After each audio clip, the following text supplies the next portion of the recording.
Good afternoon, welcome to fast.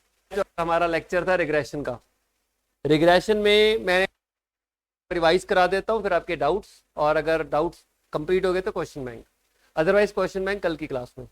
Regression analysis में meaning of regression it's all clear, जिसमें एक variable और दूसरे वेरिएबल के बीच में रिलेशन को स्टडी किया जाता है, उसे इक्वेशन का रूप दिया जाता है, और फिर उस एक वेरिएबल से दूसरी वेरिएबल की वैल्यू निकाल दी जाती है। वेरिएबल होते हैं दो, ठीक है, एक एक्स और वाई, क्लियर। तो इक्वेशंस भी बनती हैं दो, एक में एक वेरिएबल डिपेंडेंट होता है, दूसरे में दूसरा डिपेंडेंट होता है, तो उससे हम दूसरे की वैल्यू निकाल लेते हैं।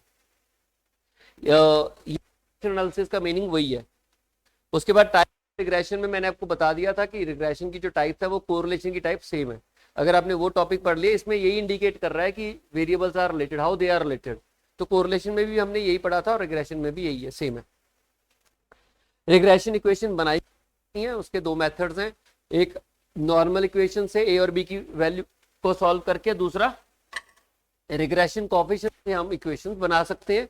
वो मैंने आपको दोनों बनानी सिखा दी थी, और उसके रिगार्डिंग रिग्रेशन कोएफिशिएंट के फिर फर्दर फॉर्मूले भी हम लोगों ने किए थे कि 4 डिफरेंट फॉर्मूले हम रिग्रेशन कोएफिशिएंट के यूज करते हैं उसको निकालने के लिए। बेसिक फॉर्मूला क्या होता है? Correlation multiply by standard deviation of one variable divide by standard deviation of another variable, तो उसे रिग्रेशन कोएफिशिएंट bxy या byx आ जाता है। उसके मुताबिक आपके 4 फॉर्मूले, एक कोवेरियंस वाला फॉर्मूला कल ही कराया था आपको, दूसरा एक एक्चुअल मीन वाला, और एक अज्यूम मीन वाला, और एक्चुअल ऑब्जर्वेशन वाला, ठीक है। वो 4 फॉर्मूले हैं, वो आपके इस तरीके से ये हो गए थे, ठीक है। इससे रिलेटेड क्वेश्चंस थे जिसमें सिर्फ सॉल्व करना था, वो मैंने आपको बोला था कर लेना। सब रिग्रेशन कोएफिशिएंट थी, ये आपको ऑलरेडी बता चुका हूं कि दोनों रिग्रेशन कोएफिशिएंट साइन है वो सेम होते हैं। अगर एक नेगेटिव है तो दूसरा भी नेगेटिव, अगर एक पॉजिटिव है तो दूसरा भी पॉजिटिव। उसके बाद दोनों की वैल्यू ग्रेटर देन 1 नहीं हो सकती। एक वैल्यू अगर ग्रेटर देन 1, रीजन क्या नीचे रहने का कि अगर आप दोनों को मल्टीप्लाई करोगे तो एक्सीड नहीं करना चाहिए 1, क्योंकि कोरिलेशन दोनों का प्रोडक्ट का वो है, स्क्वायर रूट है, ठीक है। उसके बाद ये भी बोला था कि regression coefficient independent of origin होता है बट नॉट ऑफ स्केल, यानी कि प्लस माइनस का उसके ऊपर कोई फर्क नहीं पड़ता, मल्टीप्लाई डिवाइड का असर पड़ता है। कैसे पड़ता है वो मैं आपको बता चुका हूं। और अगर आप रिग्रेशन कोएफिशिएंट का अर्थमेटिक मीन निकालते हो तो उसके ज्योमेट्रिक मीन से उसकी वैल्यू ज्यादा आती है। और ज्योमेट्रिक मीन कैसे निकाला जाता है? कोरिलेशन जो होता है वो रिग्रेशन कोएफिशिएंट का ज्योमेट्रिक मीन होता है, ठीक है। और जहां पर लाइनें इंटरसेक्ट करती हैं वो उसका मीन होता है, और ये जो एंगल है ये डिसाइड करता है कितना कोरिलेशन है। अगर ओवरलैप कर रही है एक दूसरे को तो मतलब आपका कोरिलेशन या तो +1 है या -1 है। अगर वो परपेंडिकुलर लाइंस हैं तो कोरिलेशन 0 है। जितना बड़ा एंगल होगा उतना ही कोरिलेशन कम होगी, जितना छोटा एंगल होगा उतनी कोरिलेशन ज्यादा होगी, ठीक है।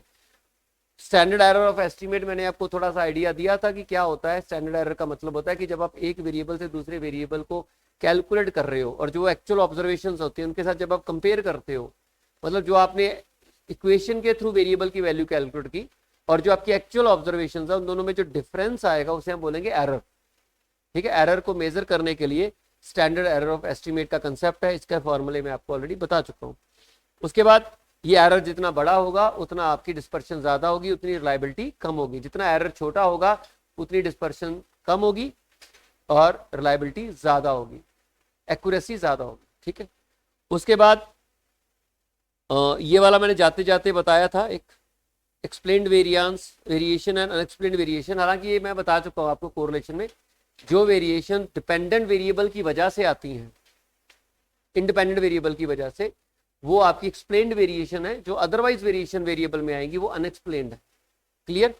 और कोएफिशिएंट ऑफ डिटर्मिनेशन में आपको बता चुका हूं r² होता है, और coefficient of non determination 1 - r²।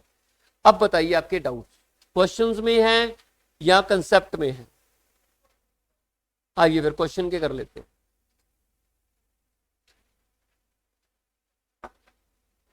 नहीं, पहले एग्जाम्पल में, इन एग्जाम्पल्स में कोई डाउट है?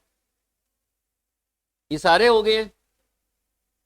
वैसे भी एग्जाम्पल में कैसे आ सकता है डाउट, है ना, मैं भी मूर्ख हूं। प्रैक्टिस क्वेश्चंस में डाउट बताइए। हाँ जी, 17th 17 क्वेश्चन है इसमें। इससे पहले बस एक ही क्वेश्चन में डाउट है। अरे खुल के बताओ, कोई प्रॉब्लम नहीं। और बताओ, 16 भी देख लेते हैं, कोई बात नहीं। और बताइए, बस 3 क्वेश्चन है, यही करने हैं। कोई डाउट है कि यही नहीं होंगे? वही वो शक्ल बता देती है। और किसी ने जिसने किए हैं तो डाउट है? चलिए, नहीं करोगे तो मैंने आपको बता दिया कि हम उसके लिए रिस्पॉन्सिबल नहीं है, आप खुद करो। जब पता था कि मैंने होमवर्क दिया तो करना तो चाहिए था ना। चलिए, out of the regression lines, the regression line of y on x is, आपको बताना है x ऑन y, सॉरी बतानी है, x ऑन y की लाइन बनानी है। तो आपको 2 लाइनें गिवन है। कौन कौन सी गिवन है? एक आपकी है x plus 2y is equal to 4, और दूसरी है 2x plus 3y is equal to 5। तो बताना है कि कौन सी regression line x on y की है। तो मान लेते हैं इसको मैं x ऑन y मान लूं, इसको y ऑन x मानता हूं। मान लिया मैंने। जब मैंने इसको x ऑन y मान लिया तो इससे bxy आएगा। ठीक है, क्या आएगा? bxy, तो -2 आएगा। ठीक, आपने निकाल लिया होगा, -2 ही आएगा। अगर आप बोलते हो तो पता लग गया ना इसको। ठीक है, और जो byx आया होगा -2/3, ये आया। जब हम इनको मल्टीप्लाई करके देखते हैं, bxy इंटू byx को मल्टीप्लाई करते हैं, -2 इंटू -2/3, तो ये 1 को एक्सीड कर रहा है। तो हमने जो अजम्पशन लिया वो गलत है। तो हमारी जो पहली लाइन है वो y ऑन x की है और दूसरी वाली x ऑन y की है। ठीक है, तो x ऑन y की लाइन नीचे वाली। क्लियर? जो हमारी अजम्पशन है वो गलत है। y ऑन x है, y ऑन x। ओके है, चल बताइए। और ये हो गया।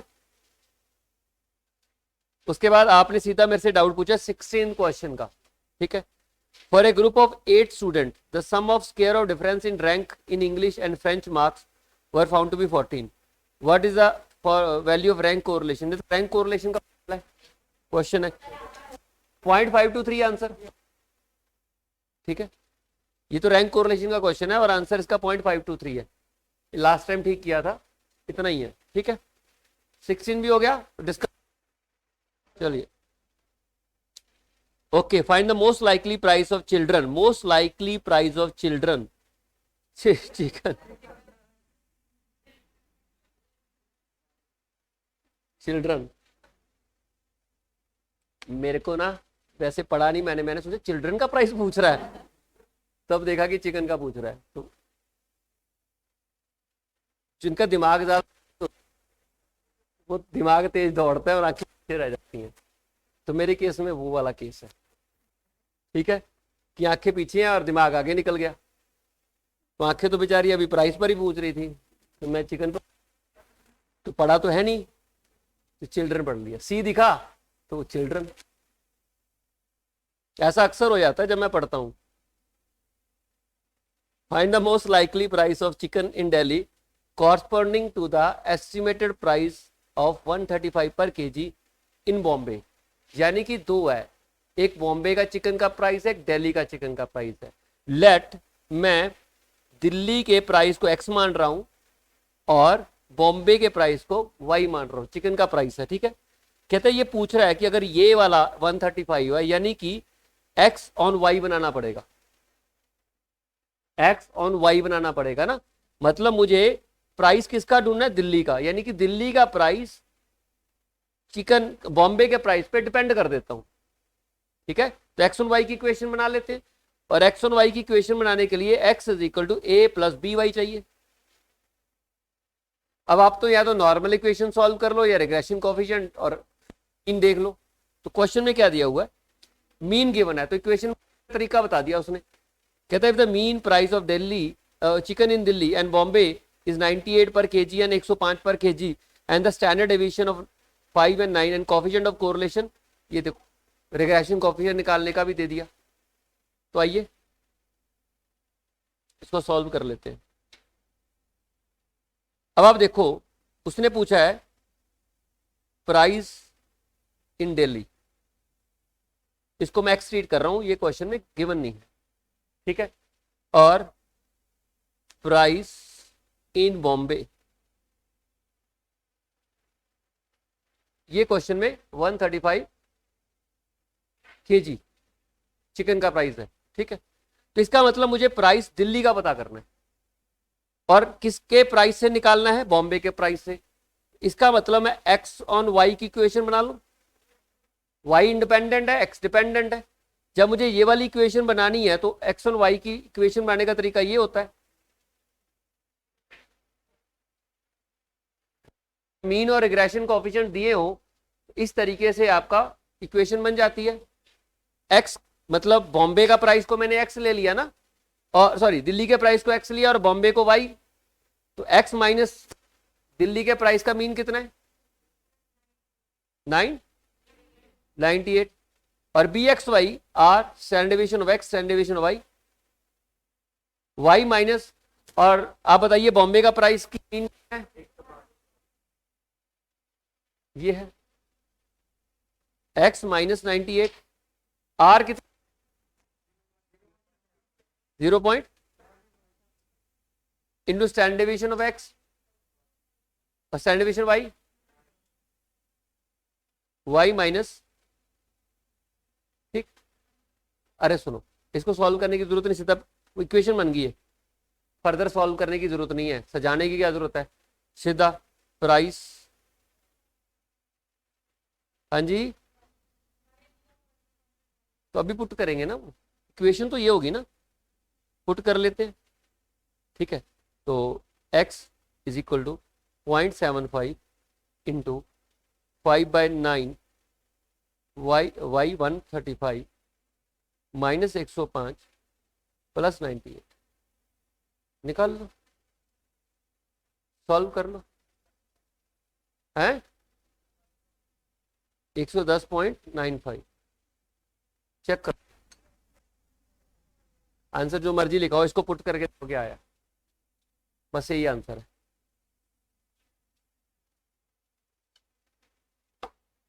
जो इसको पुट करके आएगा वही आंसर आएगा।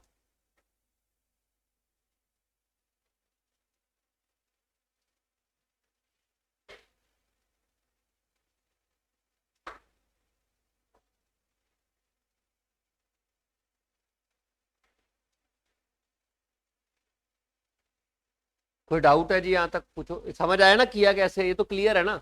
मैटर तो वो करता है, वो आंसर उन्होंने गलत लिखा होगा, जो आपने घर से किया था जिनका, उनका भी इतना ही आंसर था, हाँ जी, हाँ बस ठीक है, यही आंसर, वो भी 1 मिनट ये हो गया। चलिए अब नेक्स्ट क्वेश्चन पर चलते हैं। 18th, ये तो हो गया ना। 19 पर आओ, find the line of regression of y on x by least square method by following data. ये तो लाइन बनानी है भाई, नॉर्मल इक्वेशन में सॉल्व कर लो। वाई 1 मिनट, लाइन बनाने के लिए समीशन वाई ऑन एक्स है ना, n a, b summation x, summation x y, a summation x, इनको सॉल्व कर लो, इक्वेशन ही गलत लिख दी होंगी, इनको सॉल्व कर लो, आपको ए और बी की वैल्यू आ जाएगी, तो y is equal to A plus B X आ जाएगा। ए और बी की वैल्यू पुट कर लो, y is equal to A plus B X आ गया। रिग्रेशन कोएफिशिएंट से कर लो, और y माइनस वाई का मीन निकाल लो, बी वाई एक्स निकाल लो, x माइनस एक्स का मीन निकाल लो, ऐसे कर लो, आंसर दोनों से सेम आएगा, दोनों से आंसर सेम आएगा, दोनों से आंसर अलग अलग नहीं आएगा, ठीक है। चलिए हो जाएगा ये। अब हम चलते हैं क्वेश्चन बैंक पे, चले। क्या आपने क्वेश्चन बैंक किए हैं, किसी ने भी किए हो, हाँ कितने क्वेश्चंस हैं, 1 मिनट देख लेते हैं।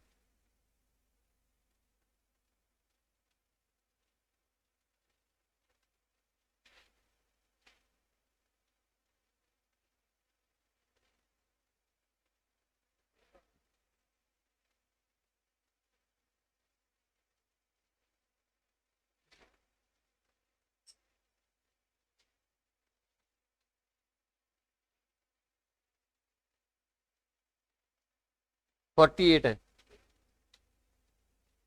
कब करोगे फिर? आपको करके लाने चाहिए थे। चलिए कल फिर हम इन क्वेश्चन को डिस्कस करेंगे। तो आज की क्लास इतनी। कुछ और पूछना चाहते हो, कुछ टॉपिक बोलते हो, मैं रिवाइज करा देता हूँ, क्योंकि अब क्वेश्चन बैंक तो क्या कराऊंगा, अगला चैप्टर मैं करा नहीं सकता, पिछले चैप्टर हो चुके हैं। इस क्वेश्चन में इफ यू फाइंड कि भी ये दोबारा बता दो, मैं वो बता सकता हूँ। आप बताइए जरा एनीथिंग जो आप चाहते हो कि मैं दोबारा से बता दूं। अरे घबराया मत करो, पूछ लिया करो। क्वेश्चन बैंक का नहीं मैं इलाभी करने वाला, वो तो फिर कल सारे ही करेंगे ना। क्वेश्चन बैंक नहीं मैं पूछ रहा, कुछ टॉपिक, कुछ घबरा रहे हो, पूछने से डर रहे हो, तो डर निकाल के पूछ लो। हाँ जी 1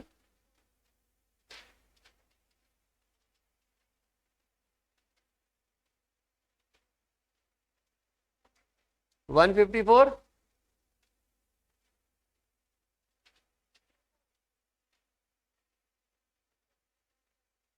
थर्ड पॉइंट अनएक्सप्लेन्ड वेरिएशन का फॉर्मूला लगाए हुए देखो, इक्वेशन है। आप ये वाई सी निकाल रहे हो ना, कल बताया तो था। वाई सी क्या होती है? ए प्लस बी एक्स।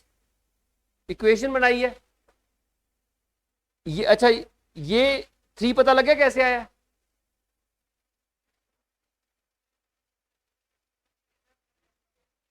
एक बार बताओ एरर कैसे पता चलेगा? एस्टिमेट तो करो वैल्यू। एक बार बताओ, ये इक्वेशन आपके सामने, आपको वेरिएशन निकालनी है। वेरिएशन कैसे पता चलेंगी? पहले इक्वेशन तो बनाओ।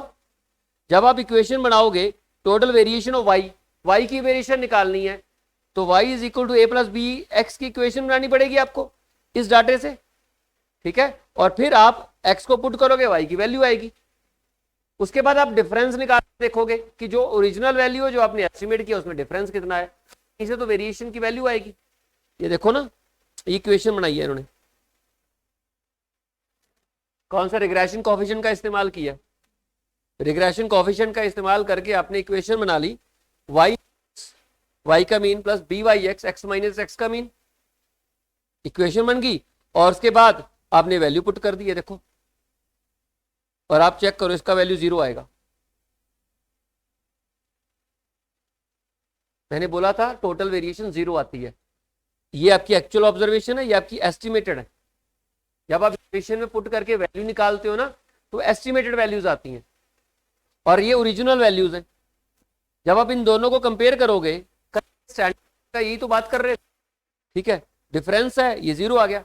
ये 0 आ गया तभी तो स्केयर किया, तभी तो स्केयर किया ना यार। वो स्टैंडर्ड डेविएशन ही स्टैंडर्ड एरर है। अच्छा एक बार बताओ, स्टैंडर्ड डेविएशन का फॉर्मूला क्या होता है? Summation x square upon n. क्या इसको मैं ऐसे लिख सकता हूं, समीशन एक्स माइनस एक्स का मीन? चेक करो, स्टैंडर्ड एरर का फॉर्मूला भी तो यही है, ठीक है। ये वाई है, ये वो लाइन है जो मीन से निकली हुई है। स्केयर इसलिए कर दिया क्योंकि अदरवाइज 0 हो जाना था। स्केयर करने का मतलब क्या था कि अदरवाइज डेविएशन क्या हो जाएगी, 0 हो जाएगी ना ये, इसलिए स्केयर कर दिया। अगर आपने स्केयर कर दिया तो भाई सिंपल सा फंडा है, ये रूट तो लेना ही पड़ेगा। ये स्टैंडर्ड एरर, इसी को बोलते हैं standard error of estimate. Regression में अगर आपको स्टैंडर्ड डेविएशन निकालनी है ना, तो उसे स्टैंडर्ड एरर ऑफ एस्टिमेशन बोलते हैं। सीरीज है ना यहाँ पर। देखो एक बात समझो, जब आप नॉर्मल डिस्पर्शन करते हो, आपको स्टैंडर्ड डेविएशन निकालनी होती है, एक ही सीरीज होती है ना उसमें, उसको उसके मीन के साथ कंपेयर करते हैं और डिस्पर्शन निकाल लेते हैं। डिस्पर्शन टोटल 0 आएगी, इसलिए स्केयर कर देते हैं। अब स्केयर के इफेक्ट को खत्म करने के लिए रूट कर देते हैं। अब यहां पर डिस्पर्शन क्या आएगी? डिस्पर्शन यहां पर क्यों रेलेवेंट है? क्योंकि यहां पर भी तो एक लाइन है, जिस आप ये मान के चल रहे हो ये लाइन पूरे डाटे को रिप्रेजेंट कर रही है। वहां मीन पूरे डाटे को रिप्रेजेंट कर रहा होता है, या वो लाइन पूरे डाटे को रिप्रेजेंट कर रही है।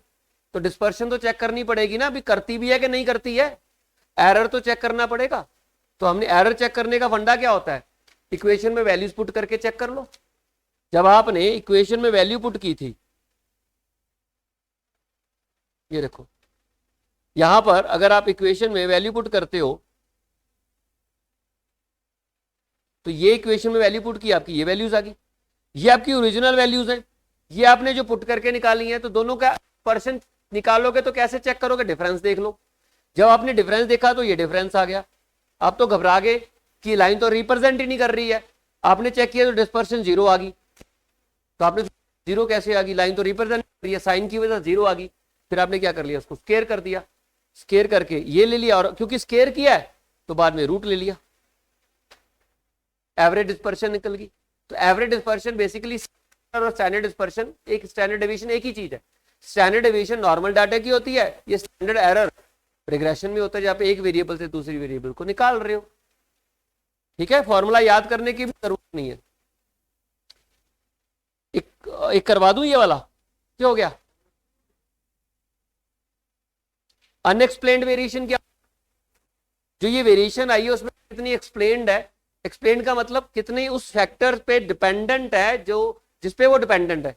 सपोज करो यू ऑल आर डिपेंडेंट, तो आप में चेंजेस आए, जो चेंजेस मेरे चेंज होने की वजह से आए वो एक्सप्लेन्ड वेरिएशन है, जो खामखा वो अनएक्सप्लेन्ड है। ठीक है, मैं आपका डिटर्मिनेंट हो गया ना, आप मेरे से प्रभावित हो, तो डिटर्मिनेंट क्या होता है, जिसको जिसके जो चेंज कर सकता है आपको, जिसके ऊपर आप बेस्ड हो। तो मेरे में अगर चेंज आएगा तो में भी चेंज आएगा। तो अगर आप में जो चेंज आया वो मेरी वजह से आया, वो एक्सप्लेन्ड रीजन है कि आप डिटर्मिनेंट में चेंज आने की वजह से चेंज हो, उसे बोलते हैं एक्सप्लेन्ड वेरिएशन। और जो ऐसी पता नहीं कहां से चेंज हो गए वो अनएक्सप्लेन्ड वेरिएशन। ठीक है, और बताओ, इतना ही। कल मिलते हैं फिर next class with question bank. फिर भी अगर आपको डाउट हुई तो कल पूछ लेना। Thank you.